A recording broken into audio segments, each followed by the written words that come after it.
Bismillahirrahmanirrahim. My name is Dr. Fakhriyat. You are watching our YouTube channel Medicos Fever. Today we will discuss about the blood pathology. It's part 4 of the RBCs pathology. ठीक है, पहले 3 part हमने कर लिए, अब है 4 part. इसमें जो हम डिस्कस करेंगे वो है सिनेरियो है वो है प्रोक्सिमल नॉक्टर्नल हीमोग्लोबिनूरिया। ये जो है PNH। सबसे पहले हम नॉर्मल फिनोमिना देख लेते हैं। सबसे पहले है 2 किस्म के होते हैं, एक तो हिमेटोपोइटिक जो हमारे RBCs हैं या WBCs हैं या प्लेटलेट्स हैं, ठीक है। जो बोन है वो क्या बना रही होती है, 2 किस्म के सेल्स बना रही होती है, 2 बोन।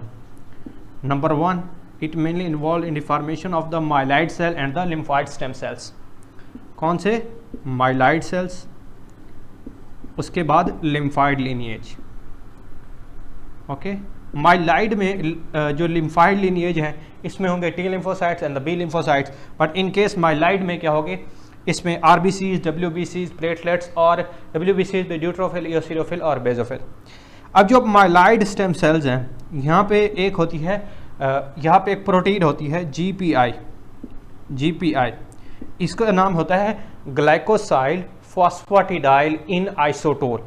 ग्लाइकोसाइल फॉस्फेटिडाइल इन आइसोटोल प्रोटीन होती है, जो कि क्या होती है, माइलाइड स्टेम सेल्स में होती है। अगर इसकी डेफिशिएंसी हो जाए तो क्या होता है मेनली, अब यहाँ पे RBCs के ऊपर प्रेजेंट होती है। ये हम RBCs बना लेते हैं, तो RBCs के ऊपर ये इसकी मेम्ब्रेन के ऊपर प्रेजेंट होती है। अब RBCs का नॉर्मल स्ट्रक्चर हम ये तो है नॉर्मल, ये RBCs के ऊपर भी, WBCs के ऊपर भी और प्लेटलेट के ऊपर भी, क्योंकि ये माइलाइड स्टेम सेल्स की है, ठीक है।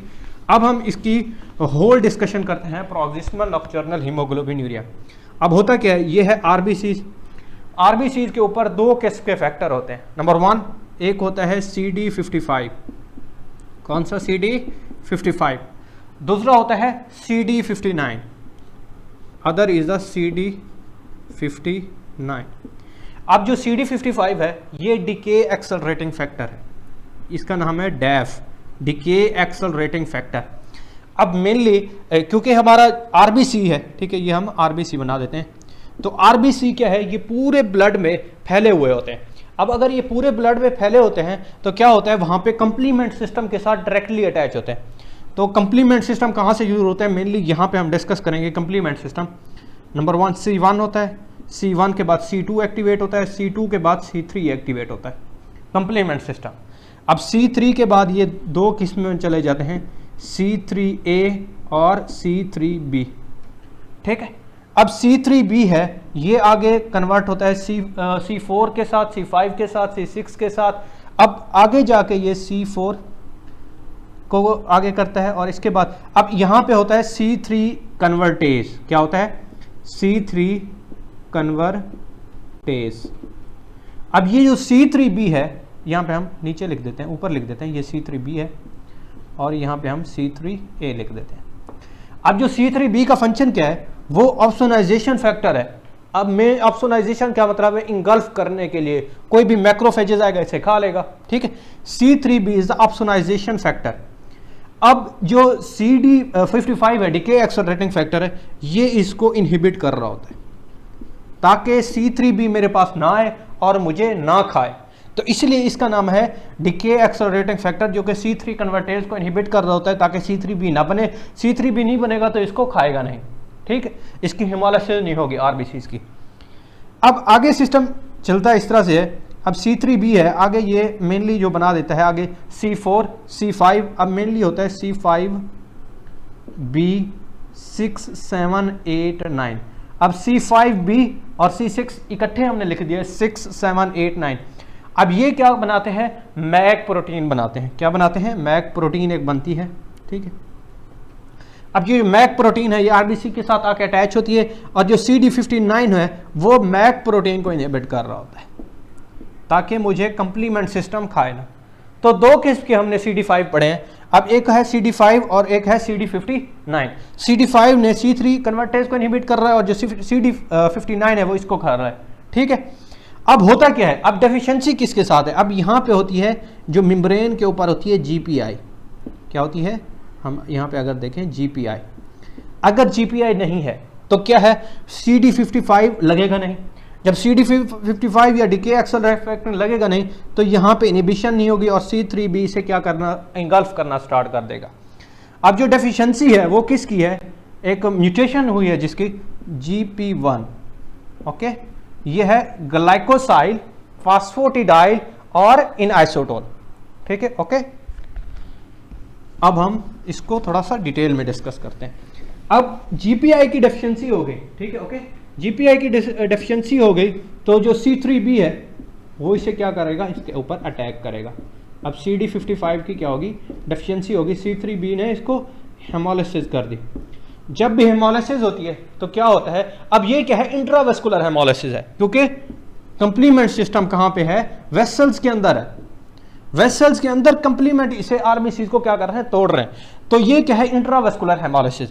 अब इसके नतीजे में इंट्रावेस्कुलर में हमने तीसरी जो वीडियो थी हमने उसके हेमोलिसिस में भी डिस्कस किया था कि भाई उसमें क्या होता है कि हीमोग्लोबिन यूरिया, हीमोग्लोबिन आएगा, हीमोग्लोबिन कहाँ पे रिलीज होना स्टार्ट हो जाएगा, ये किडनी से निकलना स्टार्ट हो जाएगा, this is called as the haemoglobinuria, और इसमें जो कलर होगा वो ब्राउन कलर, कोका कलर, ठीक है।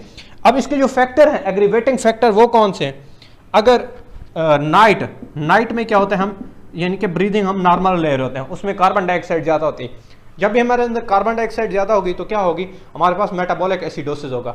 अब जो मेटाबॉलिक एसिडोसिस है वो क्या करता है, मेनली इसको कंप्लीमेंट सिस्टम को एक्टिवेट कर देता है। लिटिल बिट मेटाबॉलिक एसिडोसिस जब कंप्लीमेंट को एक्टिवेट करेगा तो ज़्यादा से ज़्यादा यानी कि आरबीसी टूटेंगे, ठीक है। ये सिर्फ आरबीसी के साथ नहीं हो रहा था, लिटिल बिट प्लेटलेट के साथ भी हो रहा होता है और WBCs के साथ भी हो रहा होता है। तो इसका मतलब है प्लेटलेट भी टूटेंगे, प्लेटलेट जब टूटेंगे इनके अंदर क्या होते हैं, मोर एंड मोर, ज़्यादा से ज़्यादा थ्रोम्बोसिस होना स्टार्ट हो जाएगी। तो most common proximal nocturnal haemoglobinuria में क्या होता है, प्रोक्सिमल नॉक्टर्नल। अब ये क्या होता है, रात को क्या होता है, मेनली जब टूटते हैं तो सुबह को उसने यूरिनेशन करनी है, यूराइन, तो उसमें उसको कोका कोला अपीयरेंस।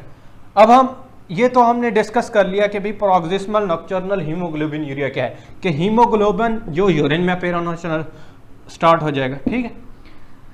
अब इसका जो मोस्ट इंपॉर्टेंट है, एक है number 1 is the anti intrinsic factor antibody. हमने कहीं नहीं पढ़ी एंटी इंट्रिंसिक एंटी फैक्टर। हम सबसे पहले सिनेरियो कर देते हैं, 28 ईयर ओल्ड वुमेन, उसको क्या है, फटीग है, डिस्निया है, मलेज है, ठीक है। She also notice reddish brown urine. Reddish brown urine वो किस वजह से होता है, हीमोग्लोबिन यूरिया की वजह से हो रहा होता है। उसने हमें डायग्नोज दे दिया है प्रोक्सिमल नॉक्टर्नल हीमोग्लोबिन यूरिया, तो यहाँ पे क्या होगा, GPI की डेफिशिएंसी होगी, ग्लाइकोसाइल फॉस्फेटिडाइल इन आइसोटोल, ग्लाइकोसाइल फॉस्फेटिडाइल इन आइसोटोल। अब यहाँ पे कोई इंट्रिंसिक फैक्टर नहीं है, डेफिशिएंसी ऑफ स्पेक्ट्रन। अब स्पेक्ट्रन की डेफिशिएंसी किस में होती है, अब जो स्पेक्ट्रन होता है ये आरबीसी है, ठीक है।